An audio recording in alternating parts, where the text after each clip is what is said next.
Soki Nzambete Kasito Kufakala. Cette expression, traduite en français par « Sans l'assistance de Dieu, nous serions morts depuis longtemps », est devenue un soupir de soulagement quotidien pour de nombreux Congolais. Elle reflète à la fois la résignation et le désenchantement d'un peuple qui, pour la majorité, a cessé de croire aux promesses gouvernementales.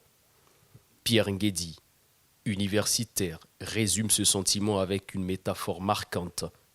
Attendre l'accomplissement des promesses du gouvernement, c'est comme attendre un train à une gare routière, ou même espérer voir une mère poule allaiter ses poussins.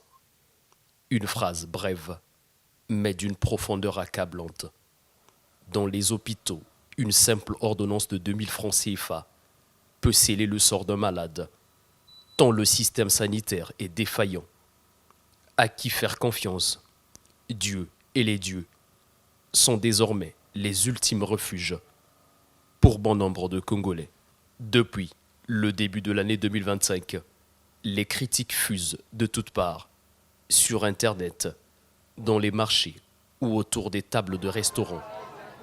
Les citoyens ironisent sur l'émergence promise par le gouvernement, une promesse devenue un cauchemar éveillé.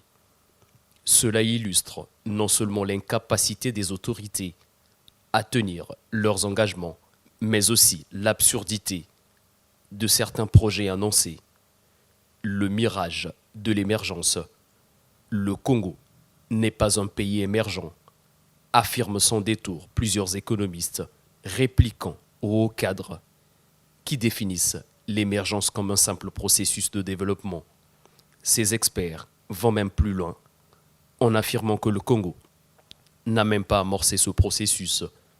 On lisait dans une dette colossale, la République du Congo donne toujours l'image d'un État fragile, incapable de fournir des services de base de qualité, encore loin des pays émergents ou en voie de l'être.